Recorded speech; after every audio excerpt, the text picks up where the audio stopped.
Okay, so a quick run through of the Willson article. There's a lot going on in this piece, which is one of the reasons why I picked it. And while it definitely is about the Haitian Revolution and the role of women in it, it's also a lot about historiography, which is a big part of what I want to talk about as we go through this. So the first part is the thesis, as in what was she trying to prove? And a lot of people are having trouble with this idea of what a thesis is. Um, Often, and I hate to say this, but this is part of what doing history, or actually kind of doing anything, is about. If you're going to critically analyze it, you've got to understand where it's coming from and what its objective is. Often I use the phrase bias, historians use the phrase bias or perspective, but a lot of times that also means purpose. What is the person creating this thing trying to get across to you? Because that also has a lot to do with what their bias is. They think this is important enough to do something creative, constructive, intellectual with it. And almost always it's for a persuasive reason. And so learning to understand what that is very important. The thesis is the summation in a written document of what the objective is, what the perspective is, what the point of view is. And in this case, I'm not going to lie to you. This was not an easy one to figure out. You actually kind of had to read it a couple of times in order to get to the actual objective of what Willson was trying to do. It's in several different sentences, but it's all right there together on page 133. It considers how such extra discursive texts might be employed to expand the radical possibilities of the most mythologized figure of Catherine Flon, who, according to narrative accounts, created the first Haitian flag at the Congress of Arcachie in 1803. In following these extra discursive material traces, it also examines the ways in which artists in Haiti and across the Haitian diaspora have resurrected such strategies to redefine Catherine Flon's occluded history and recuperate her memory for Haitian women in the present. Okay, what does that mean? Well, the first thing you have to look at is what extra discursive texts mean. Historians study the written word, but over the past 40 years, there's been a new historical movement among historians to consider types of primary sourcing that are not specifically written. Now, many historians have used art for a long time, but the inclusion now of things like textile art, things like clothing, flags, quilts, things that people use to send signals, to send messages, to communicate. These also now are considered to be part of the historical narrative and part of the construct of sourcing. And it's particularly important because it's a big part of what women's history is about. Because up until literally the 1900s, women were foundationally excluded from most other forms of textualization. It's not until around the 1800s that actually educating women how to read and write anywhere in the world became something that was kind of standard. And even then, it was mostly middle and upper class women. Prior to that, women only in the very wealthiest of households were considered likely, or was it considered necessary for them to learn how to read and write, and that was for tracking household expenses and documenting the costs of things and the money coming in. So women created art and they created stories for each other through other means. If you do art history, there's some fascinating works that were done by women in the Western world, particularly from the Renaissance onward, using visual arts. But the problem for them was they were criticized because women weren't supposed to be strong enough to do things like carve in marble or chisel, and they didn't have the money to do things like buy the paints and the easels and the mediums upon which to paint. So they used what they could. Um, It's a really fascinating couple of artists, Provincia Rossi out of the Renaissance, who started her career carving in peach pits and plum pits. They're extraordinary works, but they're what we would today would call massively miniature because they're so small. But that's where she learned creatively how to construct sculpture and how to make things. The same is true historically, and that's part of why Willson focuses on Catherine Flon, because this is a woman who has no written accounts from herself, very, very few from the time in which she lived, but she is purported, mythologized, to have created the Haitian flag. Um, and the stories about her are that many of them have been passed through oral tradition, many of them have been passed through family remembrances, things that are very non traditional in terms of sourcing. So, this is also part of why I picked this article, because a big part of what it's talking about is not just Catherine Flon and the Haitian Revolution, it's how we remember these people and what they leave behind that is a record or a testament of their lives. So this is the foundation of what Willson is saying in that piece. And I apologize, halfway through this, actually, of course, by the time I got to this source, I had started just using the one L instead of the two L. It should be the two L's because it is Willson. All right, so what sorts of primary sources does Willson use in this essay to support her ideas? Okay, I've given these. She uses a lot of traditional sourcing. Communications between wealthy men and military men and people in the upper classes who were talking about how the revolution should go and what kind of people they were looking for. But then we get to this according to popular accounts. And this is where it gets interesting because popular accounts are sometimes recorded, but they're not ones that you can, even if they are recorded, they're not ones you can always trust.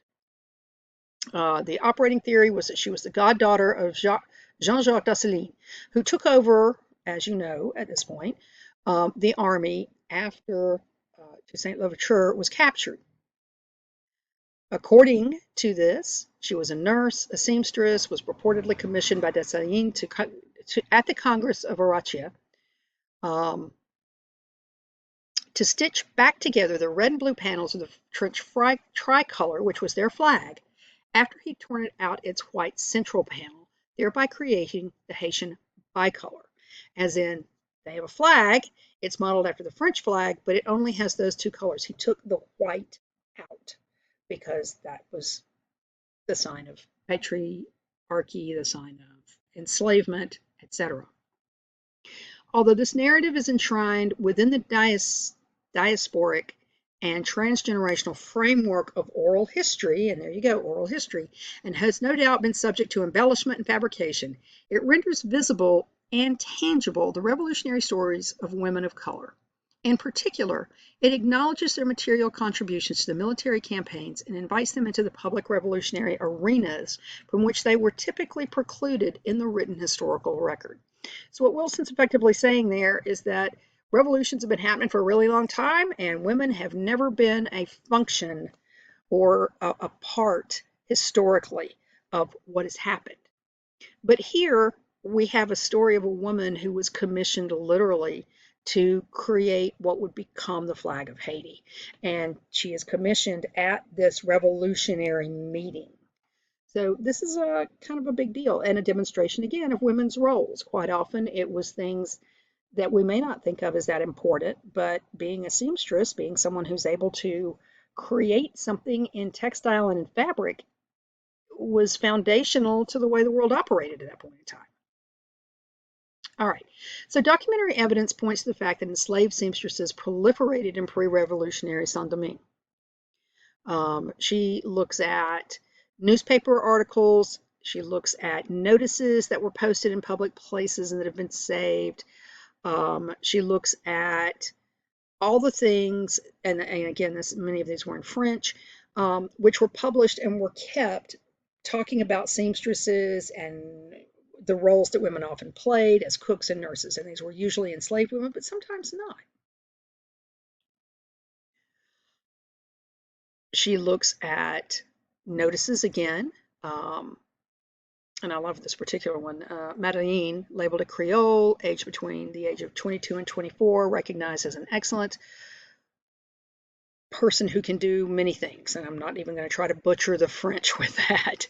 But effectively, it's a woman who speaks French very well, was well stationed, well positioned in Paris. knew a lot of French culture and was very acculturated.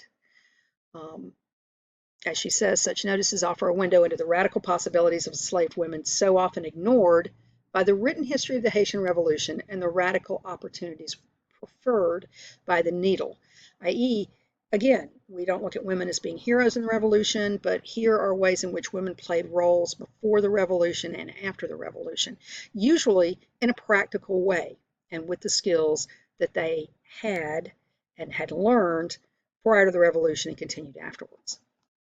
So a lot of what she's doing is talking about women's roles, particularly in textiles. She mentions here the Costumes and Textiles Collections at Louisiana State Museum, which holds 2 head wraps of reported San Domingan origin. Um, these were wraps that women wore to hold their hair up off their necks, particularly in hot climates. They created them, and they were a sign of identity in many, and not just in San Domingue, but throughout the American South. The head wraps of African American women, slaves particularly, were things that they could individualize and were quite often things that were very personal to them. So they become sources of identity. Marie Brunel, a Saint Domingan woman of color who was married to the white diplomat who served as envoy to Saint Louverture, becomes another person who is a source. She produced letters, many of which she kept. She kept lots of letters from other people to her. These were also very good sources for learning about women in this period, about leading women in this period, and about all the women involved in the revolution. All right, so what other sorts of essays or what other sorts of evidence does she have in her essay? Well, she has lots. And this is the other reason why I find this interesting. She goes literally all over the place into all the interdisciplinary realms to find analyses of things that were going on during the Haitian Revolution by other historians, but also by other disciplines. And so each one of these paragraphs that I have here kind of highlights it's a name of someone who writes something or has researched something about the Haitian Revolution that's not necessarily from the vein of history, but from the visual arts, from the creative arts, from the textile arts, um, and also from other different places. Sarah E. Johnson has also suggested that textual sources provide fragmentary traces that read alongside visual prompts and sonic sources provide a multidisciplinary vehicle for the speculative reassembly of invisibilized figures. And that's a wonderful idea. Let's see if we can create somebody by coming up with lots of different pieces of them from different realms, from different things that have been left behind. C.L.R. James has noted such trappings of the French colonial order were reappropriated by the revolutionary armies in their fight against the expeditionary forces, forming part of the revolutionary assemblage of resistance strategies and autonomous narratives. So lots of different researchers here, lots of different things that they're focusing on, which are all very, very interesting. I encourage you to read through these, to go back and look at it. I do like the fact that she does use the word subalternity. Subaltern is a word that historians use to describe history from below, from the people who were conquered, from the people who were diminished from the main historical narrative because they weren't deemed important. These were often slaves, they were often colonized peoples. Subaltern is a very, very good word and one you should understand. One of her best ones in the seminal Haiti History and the Gods, Colleen Dayan asked the important question, what happened to actual black women during Haiti's repeated revolutions as they were mythologized by men, metamorphized out of the life into legend? It is unsettling to recognize that the hyperbolization necessary for the myths to be mutually reinforcing not only erases these women, but forestalls our turning to these real lives. And effectively, what Dayan is saying there is sure, we have these women who have been mythologized, like our flag maker, but we know very little actually about them. And because they have become mythologized, we don't want to know about their real lives. Or we need to know. We need to think about that in context. I think it's probably a better way to put that. So, yeah, these are really, really good uh, points that she's making about not just how we view the revolution, but how we view sourcing and how we have to consider alternate forms of sourcing, but also alternate interpretations of things. I really, really like this essay. All right. According to Willson, what role did gender and race play in the Haitian Revolution? Well, substantially.